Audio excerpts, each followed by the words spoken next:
Assalamualaikum warahmatullahi wabarakatuh, kawan-kawan Rumah Gupi Makassar, masih bersama Kapten Gapi.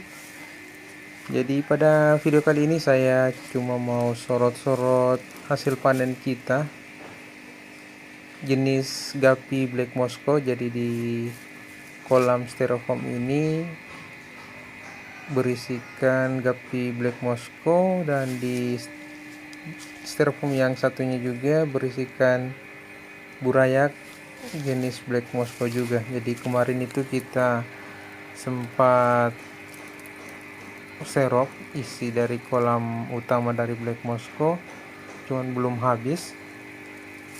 Kita cuma dapat segini yang bisa kita keluarkan sementara. Jadi kemarin rencana kita mau bersihkan kolamnya dari larva capung, cuman karena jumlahnya terlalu banyak, ini pun di dalam kolam utama ini masih banyak Black Moscow. Mungkin yang terambil baru setengahnya, jadi kita stop dulu sementara, kita simpan di box styrofoam ini saja sementara. Di video kali ini juga saya mau membahas sedikit mengenai pemeliharaan gapi atau budidaya gapi secara inbreeding ataupun line breeding. Dari beberapa literatur yang saya dapat, inbreeding bisa diartikan perkawinan antara dua individu yang memiliki hubungan darah sangat dekat. Contohnya seperti perkawinan antar saudara, terus indukan betina dengan anakannya, ataupun indukan jantannya dengan anakannya. Jadi ini contoh dari perkawinan inbreeding. Dan banyak literatur juga yang mengatakan bahwa jika perkawinan inbreeding ini terjadi, maka akan memunculkan gen jelek dari indukannya.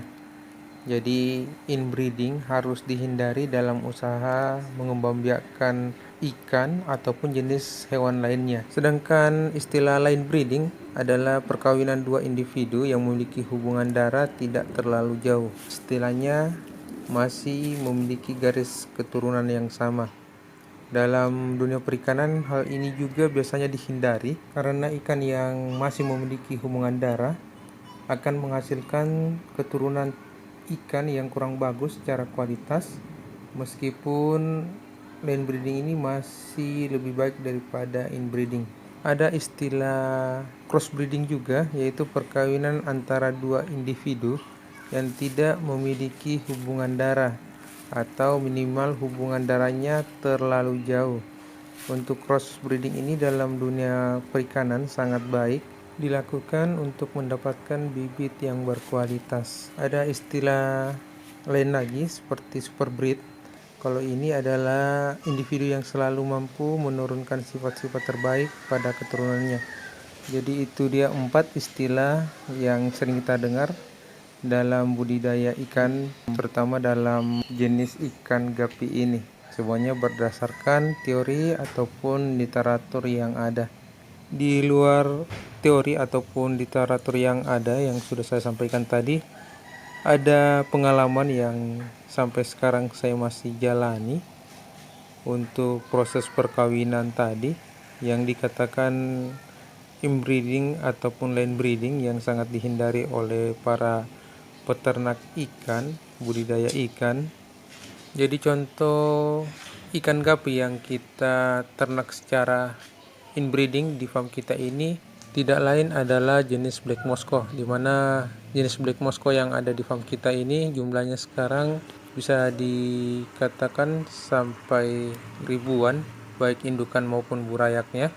Jadi indukan awal dari Black Moscow kita ini merupakan hasil kawin sedara yang akhirnya jumlahnya makin banyak, dan bisa dikatakan sekarang merupakan hasil kawin secara line breeding karena masih merupakan satu garis keturunan. Jadi dengan ini saya ingin menjawab pertanyaan dari kawan-kawan yang sebelumnya ada yang bertanya melalui komentar di YouTube, Facebook maupun di Instagram mengenai budidaya ikan gapis secara inbreeding maupun line breeding.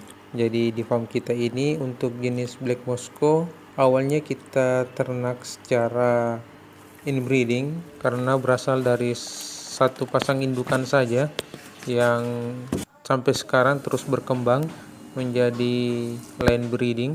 Intinya yang saya mau sampaikan di sini buat kawan-kawan yang baru memulai memelihara gapi, tidak usah khawatir untuk masalah inbreeding. Walaupun ikannya cuma ada sepasang terus keturunannya yang kawin silang, tidak jadi masalah karena ada contoh di farm kita. Untuk kualitas juga saya perhatikan dari awal sampai sekarang, ikan yang ada di farm kita juga kualitasnya masih sama dari awal pertama kali diternak sampai hari ini yang jumlahnya sudah ribuan.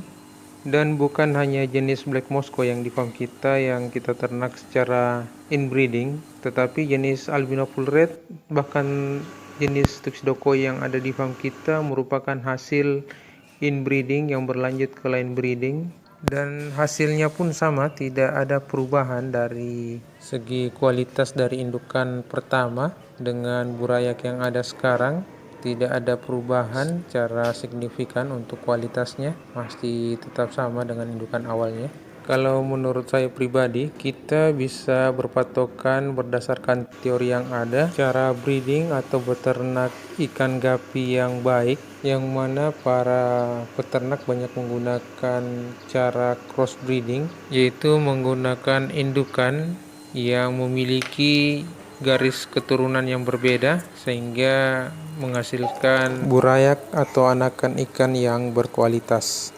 Lain halnya dengan farm Rumah Gupi Makassar, kita di sini menggunakan cara inbreeding dan berlanjut ke line breeding karena memang dari awal prosesnya kita sudah pakai, bukan karena disengaja, tetapi memang pada waktu itu kita punya indukan memang cuma sepasang. Tapi alhamdulillah sampai sekarang kualitas ikan yang kita punya masih sama dengan kualitas indukan awal yang pertama kali kita punya.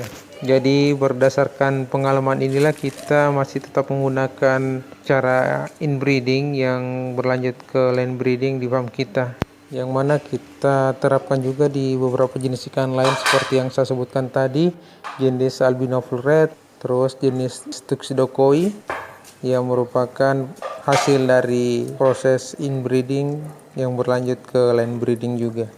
Jadi yang kita sampaikan ini berdasarkan pengalaman di farm kita, walaupun banyak perbedaan dengan farm lain dalam hal budidaya ikan gapi.